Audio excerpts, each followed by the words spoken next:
Mercury retrogrades into Scorpio. Let me smooth this out and get the pinned comment and all that jazz. It should be public. I be messing that up sometimes though.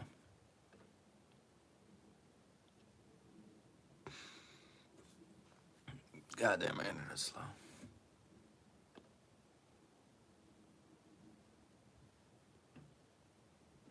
Okay, cool.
There we go. Yo, where is everybody? I'm supposed to be ripping by now.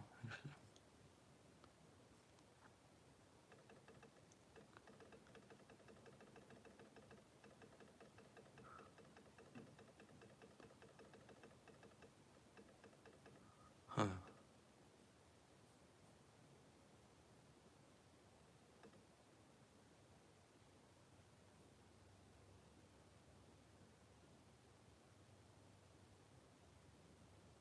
Ah, there we go. Yo, thank you. I appreciate it. Yeah, I was like, everybody liked the live. I was like, usually doesn't take that long to get warmed up. Appreciate you. I was wondering how those gems work. Hey. Everybody double tap the screen for me. Hello. We're talking about Mercury retrograding into Scorpio. So yeah, double tap that screen. Thank you. You're gonna get warmed up. Everybody, drop your rising sign, and if you actually know, drop the house that you have. Drop the house that you have Scorpio in. We're gonna be talking about Mercury retrograding into Scorpio. Yeah, I normally write a description, but it doesn't really affect anything, so I didn't write it. 10th house, hell yeah, that's gonna be good. Getting overlooked in your career, have no fear. People are gonna not miss it now. That's what's gonna be happening. Makes sense, makes sense. Yeah, everybody double tap the screen. We're getting warmed up here. Okay, let me get my notes together. Double tap the screen, like the live. You want a custom reading? Drop a super chat. I'll pay attention to you. And I don't know if you guys are familiar how I do my readings, but I basically created my own app where you can see the planets through the body. It kind of looks like this, so you'll be able to see the planets flow through your body, and I'll be doing the readings from there. So yeah, yo, thanks for being the first leg.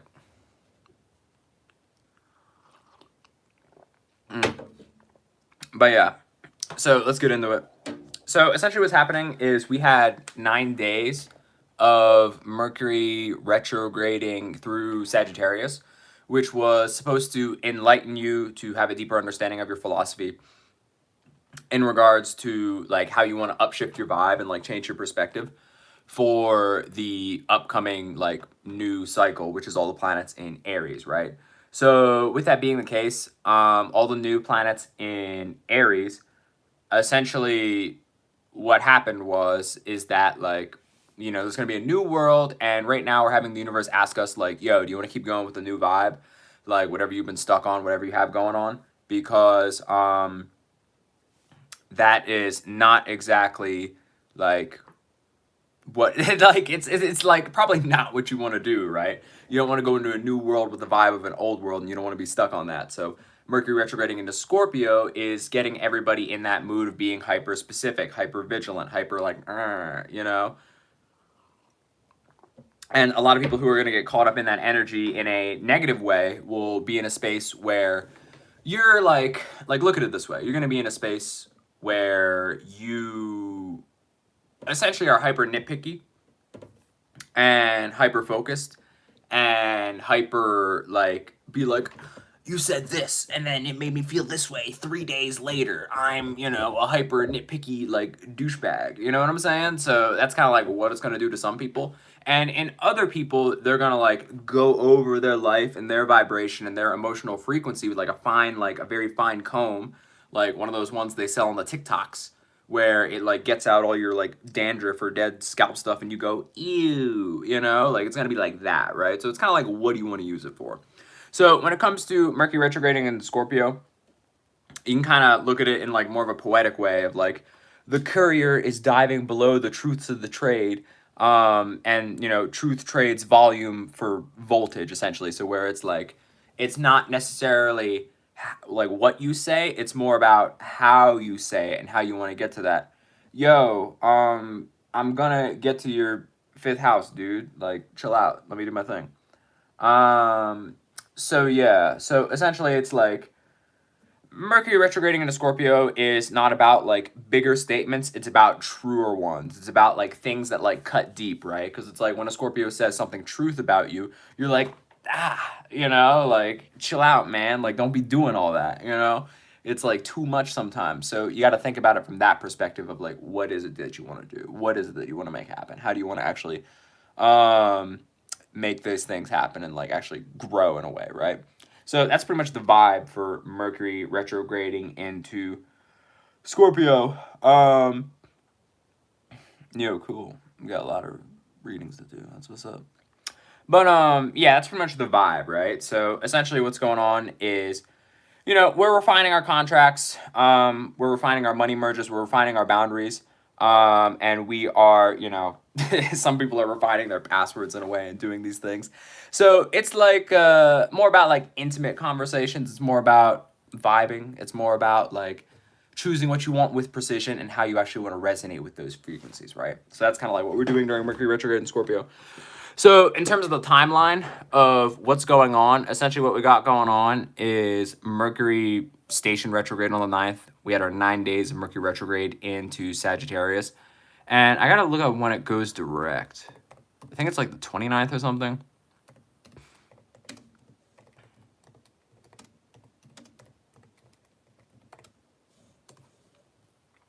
Oh, hey, Beans. Someone, I finally got some gems. I don't know what they do, but I want to figure it out.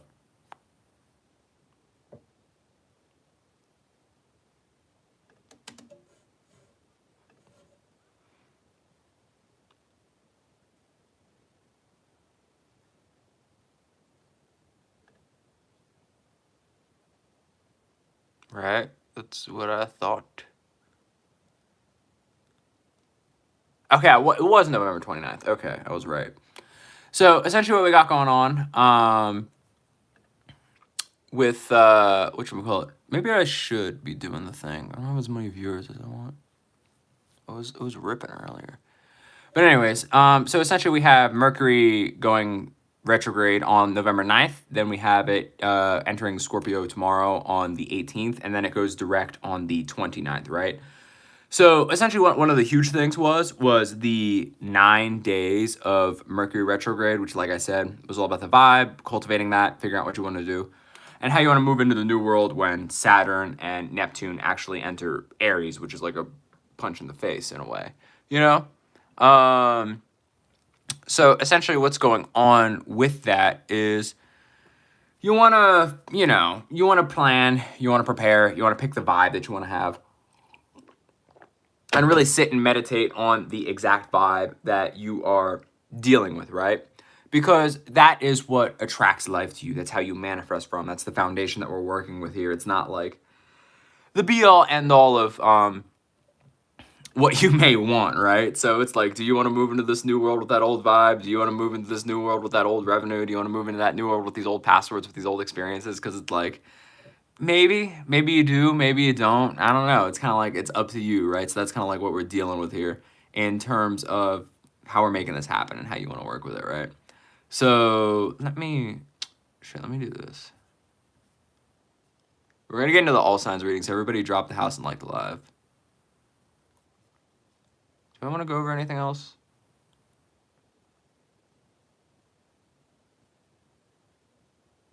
Yeah, okay, let's talk about this. Makes sense. All right, we're going to talk about like 3 more things before we get into the all signs reading. Yo, Beans, this live is not ripping. I don't know why.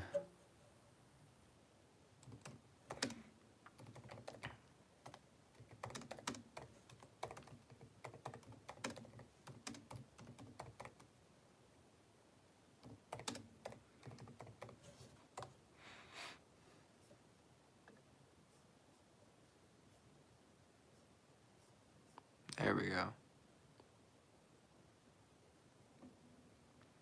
But yeah, this live is about Mercury retrograding into Scorpio. I'm writing a description right now. Didn't realize how important it was. But yeah, but some of the things that you want to pay attention to in regards to this, if we're speaking on like just basic things, what you want to pay attention to is shared resources, subscriptions, debt, inheritances, because, you know, Scorpio is one of the financial signs, being that, like, the numerological number of wealth is 2 and 8, so it's 28. And when we're,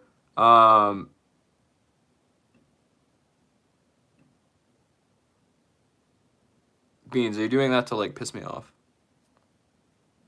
Or are you serious? You want to look at are NDAs, contract terms, consent, data security, passwords, therapy, shadow patterns, secrets, and then power leaks and plays, right? So if it touches trust or privacy, put it on the table. That's kind of like what we're dealing with here. So Mercury retrograding into Scorpio is that like energy of just like, you know, it's like, this is what we want. This is what we want to do. Like, that's kind of like what we're working with here, right? And it's cool, but it's not exactly the be-all, end-all of what's going to happen, right? Since it's only occurring for, what is it, like 11 days.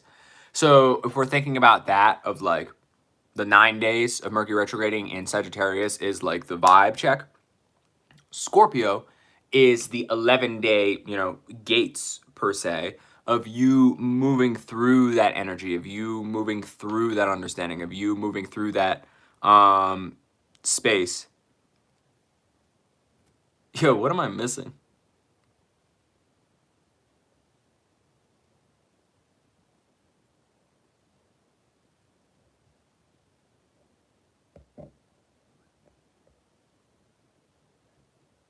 I really wasn't paying attention to the chat. But yeah, anyways,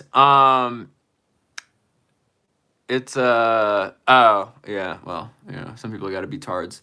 But anyways, so when it comes to oh, don't worry, Tanya, it gets weirder. They've done weirder stuff. So yeah.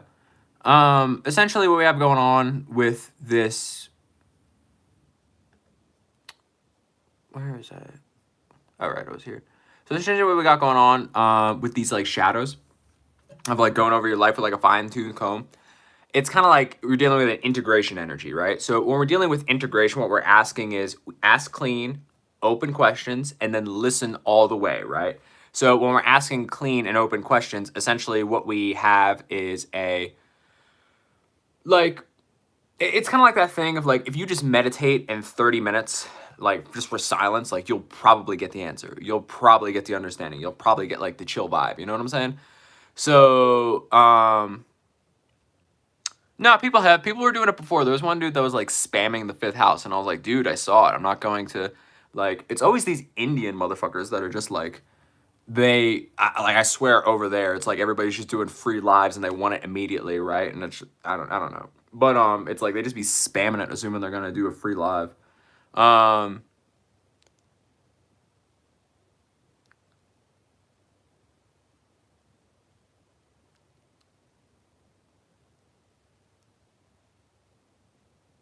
Weird. But anyways, back to shadows and remedies. So when it comes to withholding to feel safe, you have to like people are gonna clam up and be in like hermit mode. So it's like you gotta share just like the minimum viable truth to like get your toe in the door. And then there's another thing, well, it's obvious, which I mentioned, which is compulsive digging. So it's like time box research, setting a timer, and don't go down the rabbit hole like that. Like, don't get stuck. Don't get stuck in the rabbit hole. Don't be doing all that stuff. Like, it's not going to be good. You're going to just waste time and not accomplish anything and like do stuff in your day. Like, for example, the rest of the day, I have to go to the post office and go food shopping. You know what I'm saying? Like, that's what we got going on.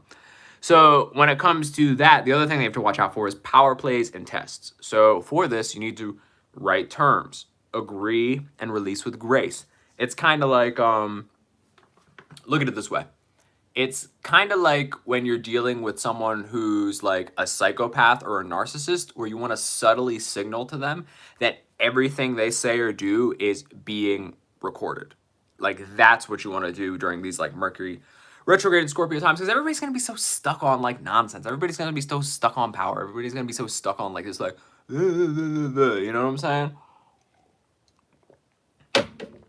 So you just got to write down the terms and make people agree to the confines of what we have going on. Now, when it comes to, what else do we like? Oh yeah, the practical checklist, and then we'll get into the all signs reading. So when it comes to the practical checklist, essentially what we have going on is you want to change your passwords. If you don't already have a password manager, I would get one because it makes it really easy and you only have to remember one. And then the other thing is you want to reprice one offer to match the effort that you have. So it's like if you have something to sell, figure out a new price. If you understand numerological aspects of things, 8 is the number of money, so you want to price it in eights, whether it's $150, $8, you know, not 150. That would be like 153. But and so on and so forth, right? So essentially what we have going on is there's that. There's put exits, put dates, put deliverables in writing, actually put like confines of what you want to put out into the world. And then consolidate tools, right? So it's like archive dead projects, archive dead portals. And then, you know, schedule one candid, you know, agenda-led conversation where it's like, you're going to be honest and do these things, right? So without further ado, let us get into the all signs reading. So for everybody who dropped the signs, I will be going in order, but I'm not going to tell you which order, but once you figure out the order, it'll be obvious. So yeah.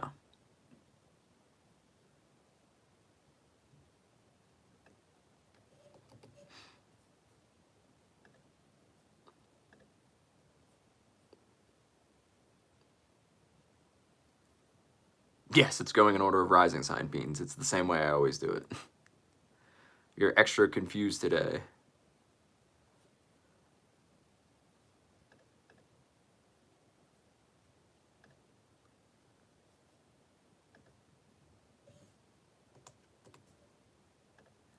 You'll see how I do it in a second.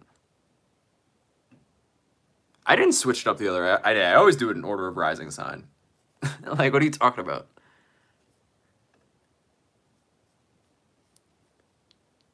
I literally just like I did it because I want to market my app. You know what I'm saying?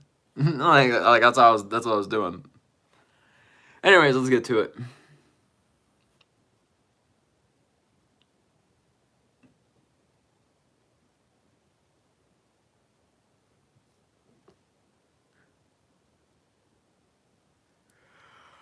All right.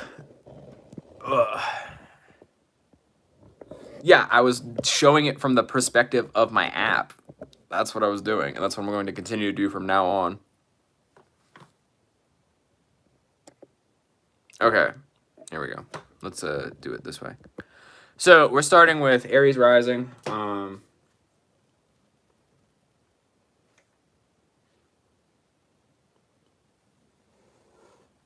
What time is it? Okay. So for Aries risings, currently Mercury is retrograde in here. Let me fix this.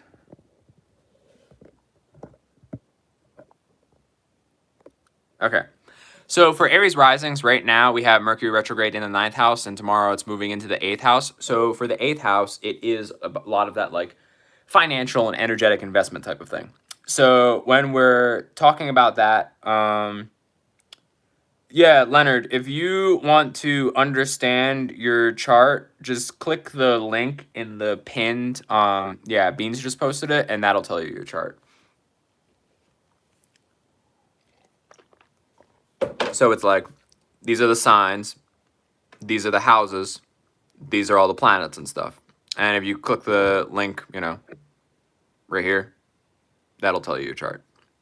And then anybody who's also interested in seeing your chart from a body map perspective, I'm gonna make a I'm gonna make a TikTok at some point where I'm just like, you know, if you're tired of fucking co-star promoting the cafe astrology confusing chart and you want to actually see it in an embodied format, click my link. You know, it's gonna be something like that. But yeah, so basically what we have going on for Aries risings, this is the Aries rising chart. Essentially, they have it in their 8th house, right? So it's like if you wanted to physically meditate on the space that you have Scorpio in your body, it would be here. Anyways, what they're dealing with is they're dealing with a lot of like energetic debt. When it comes to Aries risings, their energetic debt is usually to themselves because they're not like they want to experience all the traits of an Aries, but they don't want to like be an Aries, you know what I'm saying? So it's kind of like yeah, if you love the app too, I'll show you some of the premium features and give you a discount code, just let me know. But essentially like and to not confuse people, when like I say app because I want it to be an app at some point, but right now it's just like a website, so that you know, so on and so forth. But essentially what we have going on is whatchamacallit, essentially what we have going on for Aries is they're dealing with energetic debts to themselves, right?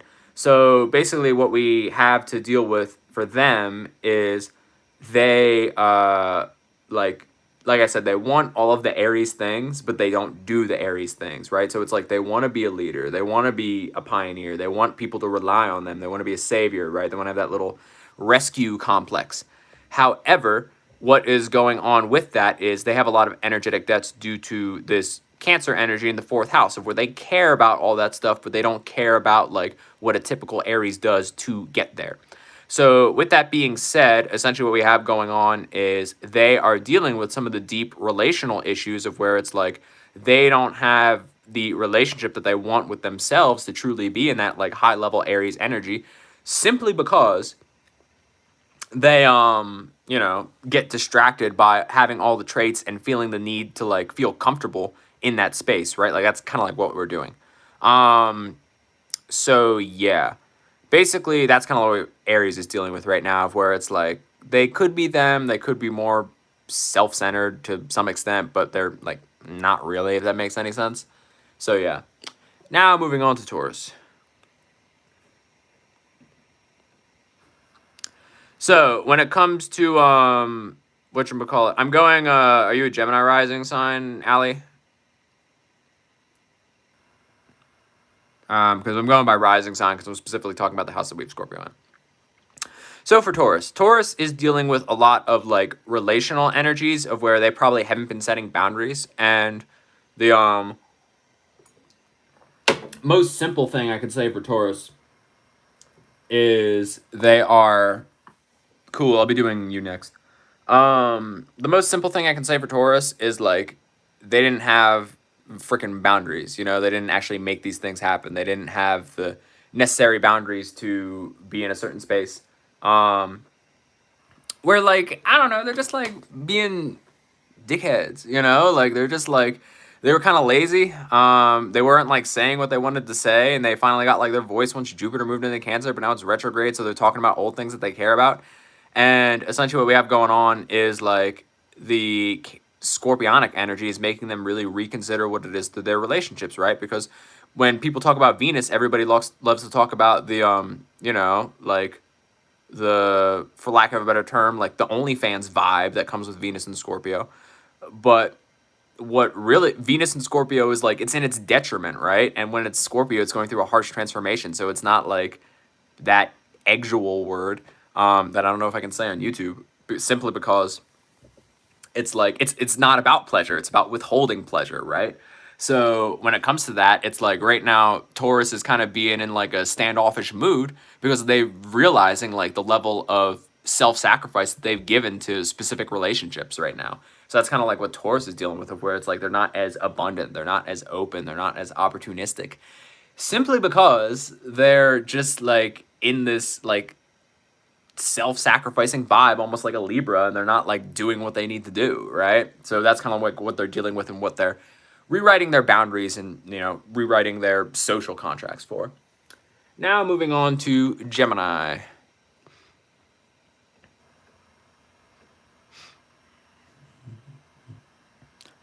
So Geminis have this in the 6th house. For them, it's interesting. Whatchamacallit?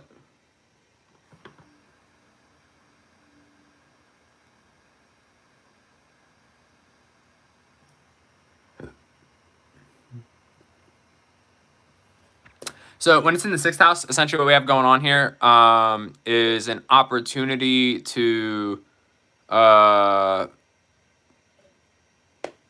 like, what's the word?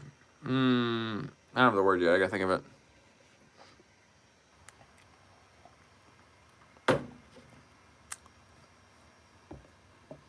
You can watch me think of this word. I want to check something.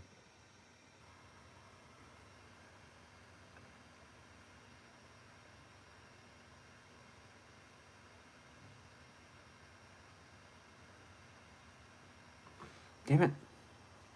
That's not what I want. Okay, back to this. Never mind.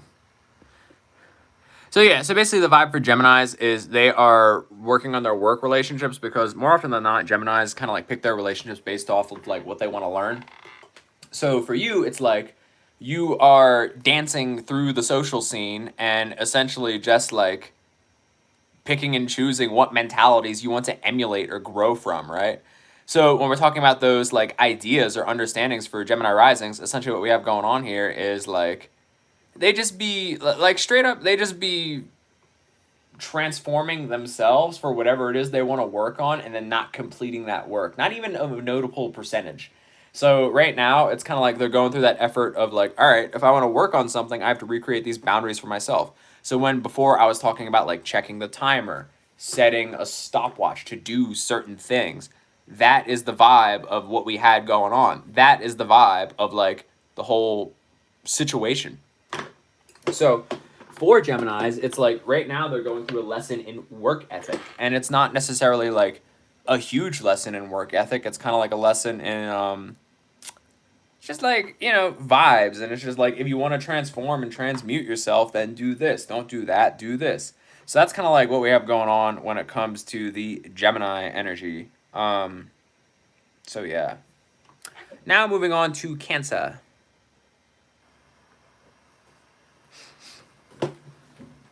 What time is it? Okay, 28. So Cancer has Scorpio in the 5th house. Essentially what this is setting creative boundaries. What I've been saying for Cancers for like the longest time is that Cancers pretty much want to,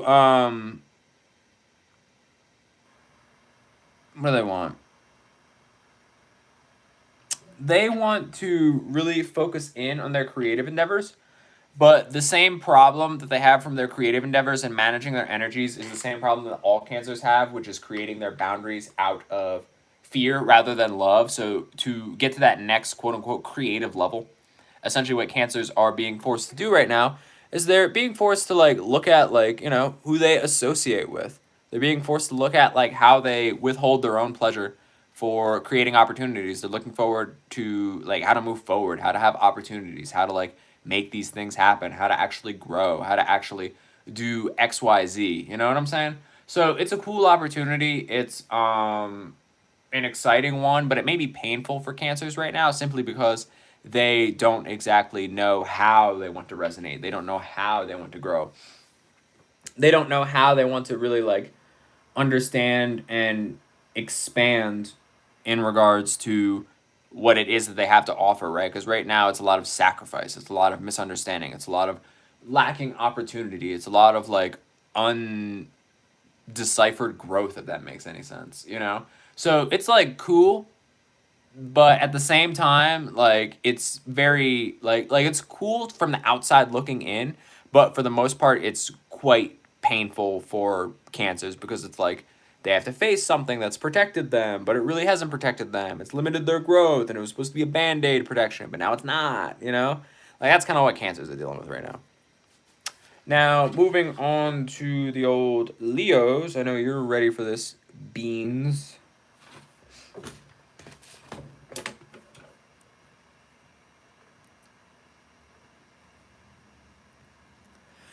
Leos are getting punched in the face with familial trauma that they told themselves they worked on. However, they did not, right? So it's like when Mercury retrograde actually moves in there, they're basically just going through like stuff they overlooked. You know what I'm saying? So good thing there's a stellium there to actually force them, because basically what Leos are dealing with is they are like every Scorpio season, they face the same thing and they allegedly work on it, but they typically do not, right? Unless there is a stellium to kind of like force them in some way, shape, or form.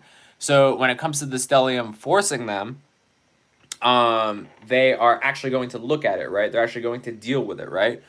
Because when it comes to healing trauma, essentially what it is it's like a 6-month long process of like journaling, recognizing traits that you're repeating, and understanding that you can, you know, you can actually heal it. You know, you don't have to be like, you don't have to be an idiot that's just like sitting there being like, oh, I discovered it. That's it. You know, like you don't just be like looking at these like relational aspects and just being like, oh, that's it. You know, I'm good. Because that's what Leos be doing, right? They be doing like the things they want to do and then they move on. And so on and so forth, right? So it's kind of like these Leos with Scorpio in the fourth house are actually taking the time now to work on what it is they need to work on in regards to moving up and moving on, and actually expanding their ability to heal instead of just kind of like sitting on the back burner for some shit they could have handled but didn't, just simply because like they thought they healed it and they didn't, you know? Like it's a weird dynamic here. Anyways, moving on to Virgos.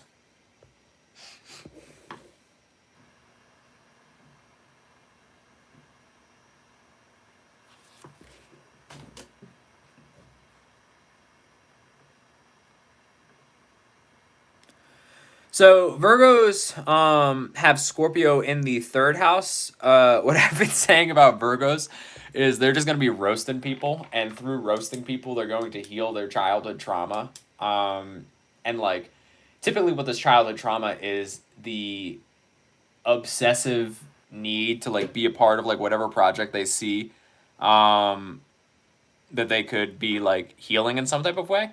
So it's like Virgos.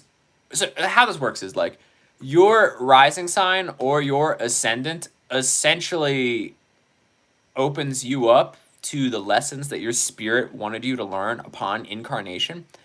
And essentially what that does is it helps you understand and see that lesson, but by the same way, it's like the house, you know, the associated whatchamacallit, the associated, hello Celeste, how are you? Send me a super chat just because I can get them. So essentially with Virgo, the Scorpio aspect of it is that obsessive trait that kind of makes them weird as a kid, right? So essentially that obsessive trait that makes them weird as a kid is basically like it's something that they need to heal, because that is the trait of like not being cool as a kid, because you're kind of like a weirdo that gets obsessed over projects and thinks that can make them better, but it's not really like the vibe of what people have going on. That is like the typical childhood trauma of Virgo ascendants, and they will be healing that, right? They'll be healing that for just like calling people out, right? Whoa, thank you, Celeste. Let me know what you want me to focus on. So yeah, so essentially what we have going on with the Scorpionic energies is Oh, shut up, Celeste. I appreciate it regardless, you know? But essentially what we have going on with the scorpionic energies for Virgo is they're going to be calling people out, and by calling people out, they're going to be calling out their own issues, their own problems, their own opportunities, and really learning the ability to essentially understand and move on from that, right? Just through calling people out. So it's going to be kind of like a funny thing for Virgos of where they're going to be roasting people, but then like healing themselves at the same damn time, which I find funny. Now, moving on to Libras for our local Libra.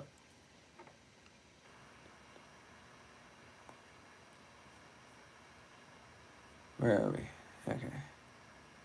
Scorpio in the old second house. Speaking of poor people problems, the old second house strikes again.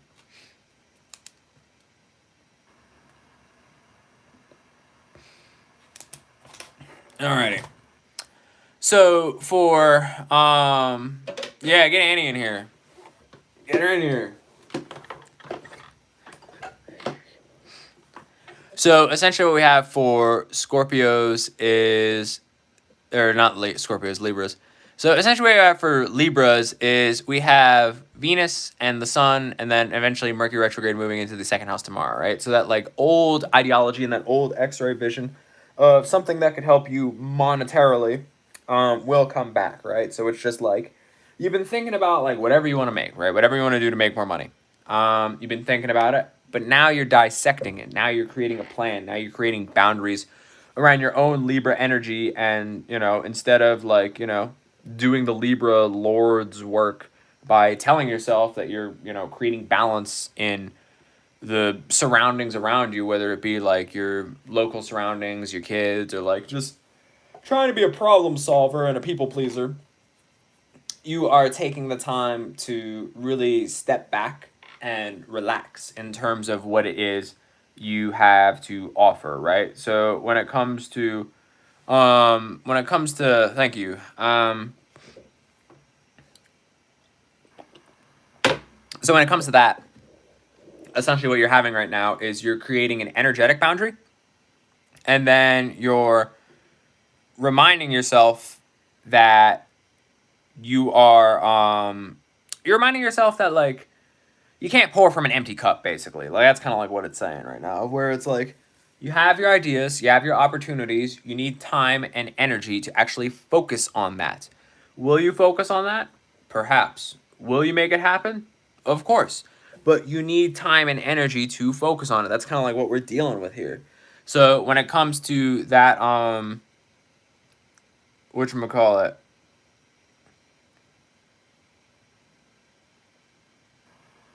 Oh, no, I'm following. So yeah, so when it comes to that like Libra energy of you, but like to put it in like one sentence, you're gonna stop being a fucking people pleaser, wasting your energy, and you're gonna focus on whatever business and ever, so you don't have poor people problems. Like that's like the simple thing of it, you know. So that's the simple thing for Libras. So yeah, now moving on to Scorpio.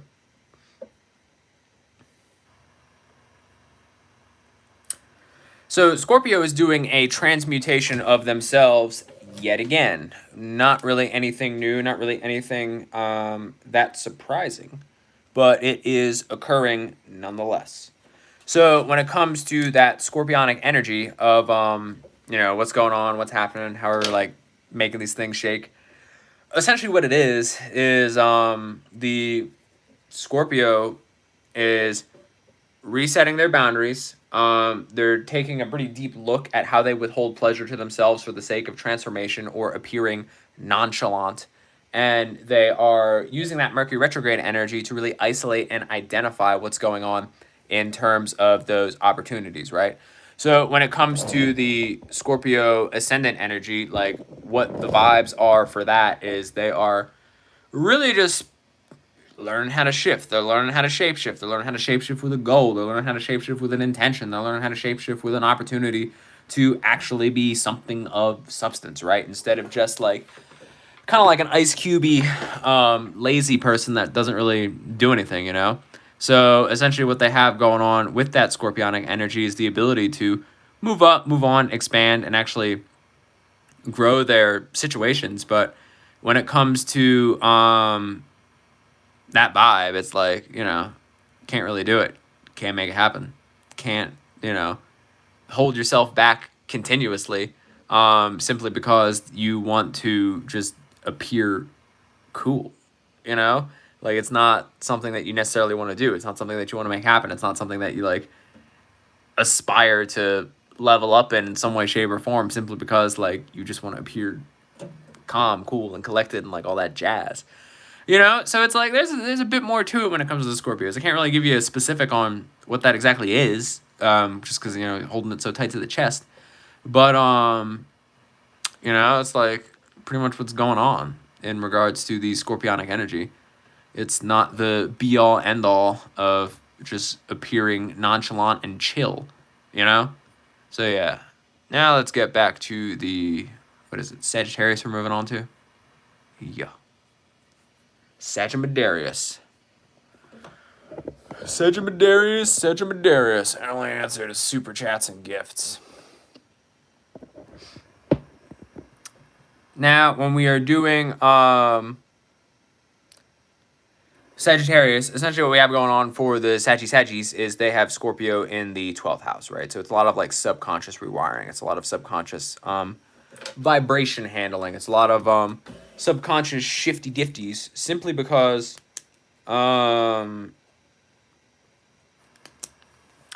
Sagittarius is going through a subconscious shift, right? So they're gonna have Mercury down here. They're gonna have all this like blah blah blah blahs, and it's gonna be cool, but it's not necessarily the best opportunity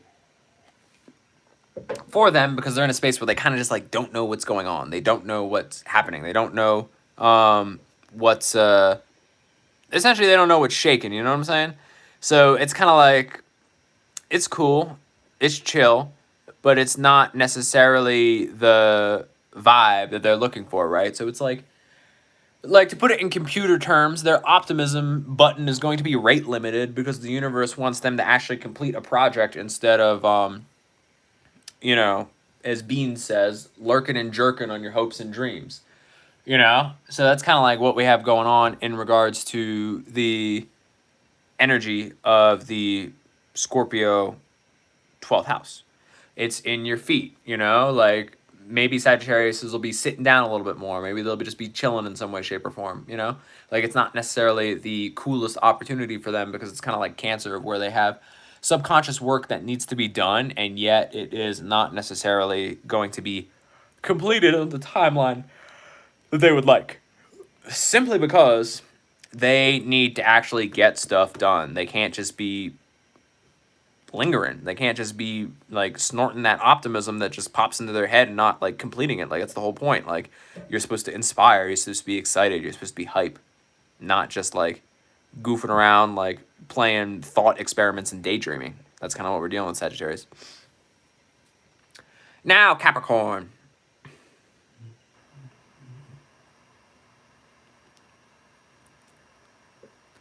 So Capricorn has Scorpio in the 11th house. And what I've been saying for Capricorn is like they just don't give a shit anymore. Like, they straight up just like they used to care about like socialization and appearing to be cool in some way, shape, or form. But Capricorn right now is like, all right, all this like brown nosing and ass kissing, it ain't going no more. It ain't happening. It ain't working. It is not it anymore, you know? So for them, it's kind of like they're just ripping off the mask and they're just being like real pissy again, focusing on what it is that they want to do, right? So when it comes to that Capricornius energy, essentially what we have going on here is they just don't care anymore. Like, they don't want to like climb the corporate ladder. They don't want to kiss ass. They don't want to brown nose. They don't want to do all that stuff anymore. They want to actually move up and move on and really just be cool. They want to be hype.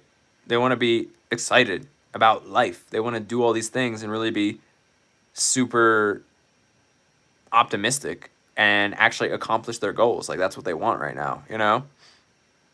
Nope, what, Beans?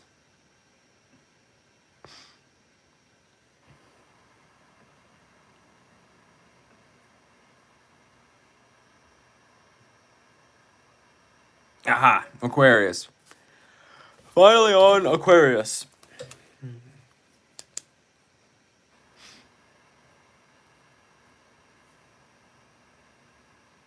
No, Beans, no care. No care, Beans. Okay. So, essentially what we have going on here, yeah, for real. So, essentially what we have going on for Aquarius is they are reminding themselves of the status they carry. Essentially what Aquarius is doing. Aquarius is like... Aquarius is getting back to their old status. They're getting back to their old space. They're getting back to their old understanding. And they are moving on from that like old status of just like feeling afraid, right? So essentially what they're doing, they're dealing with public promise and private power, and they're defining the scope of what it is they want to do, right? So essentially what it is that they want to do from an Aquarian perspective is they want to reclaim their power that they feel Pluto moving into Aquarius like took from them, right? So essentially what they want to do is they want to use that seat of power. They want to reclaim that energy. They want to like vibe in a way and actually feel the shift, right? So when it comes to that energy of Aquarius being in that space, what they want to do is they just want to reclaim their power. They don't want to be like lost in the sauce. They don't want to be stuck. They don't want to be, you know, fingering and lingering, as they say. You know what I'm saying? They want to be focused on, all right, if Pluto's in this space, let's move up. Let's move on. Let's actually redefine what it is to have power over the social media realms and public perception. You know? Like, that's like what they want to do. So, yeah, that's pretty much it. Now, moving on to the old Piscean, or the 5th house Scorpionics. 46. So, essentially what like we're dealing with for Scorpio in the 9th house for Pisces risings is it's kind of like a footnote in philosophy, right? So, similar to Sagittarius, Pisces needs to teach from proof. They need to teach from understanding. They need to teach from their own knowledge and actually put in the reps, right? So instead of just like riding a vibe, almost kind of similar to a Gemini would, they want to expand. They want to optimize. They want to be more excited for the potential of what it is in regards to that Piscean energy, right? So that's pretty much it, where it's just like, yo, stop being a lazy bones. Teach what you know? Like, you know how to vibe. You know how to certainly fake the funk when it's necessary. But do you necessarily want to live in that space? No. You want to be cool.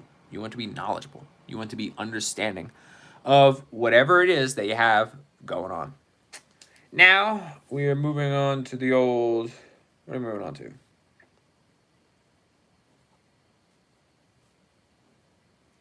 Let's do journaling prompts. Okay, so for journaling prompts, some of the things that kind of like stood out to me for the Mercury retrograde into Scorpio transit is what truth, if written simply, would clear the air. Yo, why are you saying the east side beans? Why are you saying that? Yo, someone unliked the video. That was cool. No, it's back. Yay. So what's going on with that is like, you know, why are you holding that onto your chest, dude? Or for, that would be for Leo ascendant specifically, why are you holding that truth in your chest? Think about it. And then one of the other journaling prompts you could write is, which boundary protects my tenderness and my time? Oh, yeah. In the city where the sun goes down. But yeah, and then for Celeste, this is something for you. Which boundary protects the tenderness and my time? How do you create balance by letting them solve itself, you know? The natural universal entropy. You know what I'm saying? So the next journaling prompt is, what number tells the real story, whether it's price, hours, or margin, right? So essentially what it is just figuring out how to say less, how to mean more, and how to move once, right? Kill them 2 birds with 1 stone, per se. So that's kind of like the vibes of what's going on, you know? And then it's like asking yourself, like, where do you feel it in the body? Where do you want to move on? Where do you want to, you know, do X, Y, Z, right? Because it's like, which clause or boundary, you know, wants you to rewrite? What boundary do you need to focus on? That's what Mercury retrograde in Scorpio is about. So yeah, other than that, let me know what's going on. I'm going to show you around the old app skis for funsies. I'm going to change the title.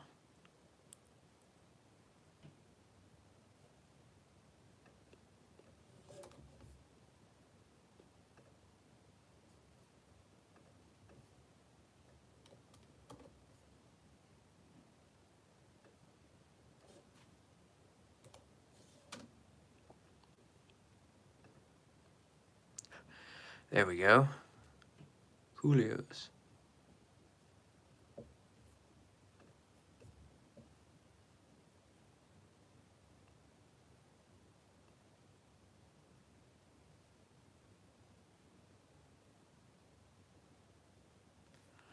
Okay, let's show around the old app skis.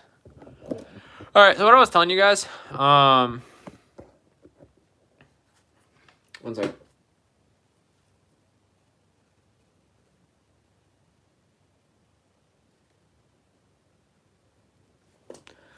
So what I was telling you guys when I was working on the app,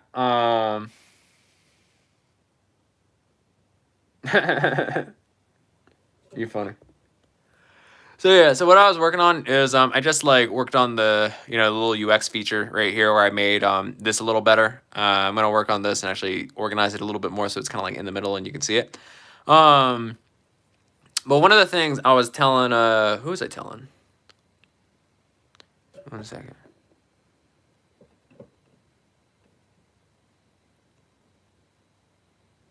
Oh, I was talking in the school about this.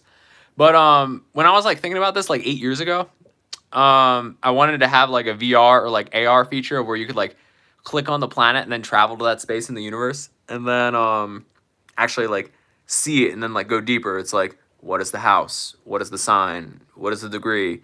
What constellation is this a part of? What fixed star is this a part of? And then like learn all that. That's kind of like what I wanted to do.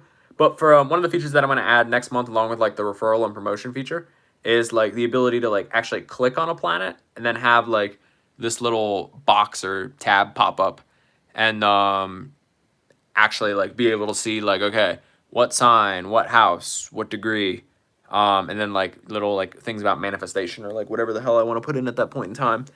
And for the planets transiting, that's going to be a premium feature, so only you guys get it. And then for for the normos, they'll be able to see it like in their natal chart. You know what I'm saying? So stuff like that. That'll be cool. But yeah, and then like I don't know, calendar's pretty standard. I don't know what I'm gonna do with this. And then the timeline, I gotta add like little features to keep it like so you can always like see like a year front and back. And then journaling's chill. I'm gonna add more because it's like I like the like the pattern recognition stuff, but I want to like tune it. You know what I'm saying? So it's like when like a year passes, it's like, oh, something's in your first house again. You usually feel pretty confident and inspired when that happens. I think that'll be cool. But yeah. I like this in the journal CTA where it's like, this is what I'm feeling. Journal. Bam. Stuff like that. But yeah, that's the vibes. Let me know what you guys want to see in there. It's always out there. You just gotta try and let me know. Oh yeah.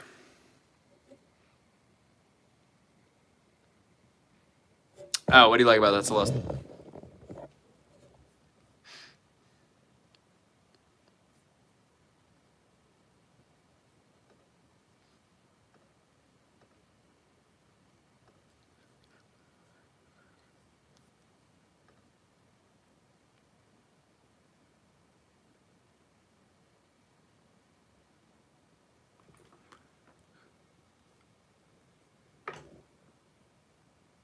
Oh, yeah. That'll be cool.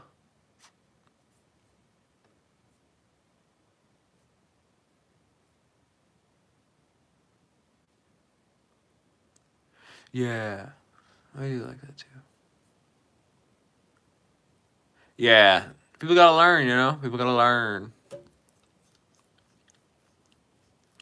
The features are coming. The features are coming. The future is coming. It's here. My internet is so slow today. I gotta get business internet. So I can be like, hey, the SLAs, 99% uptime. Give it to me.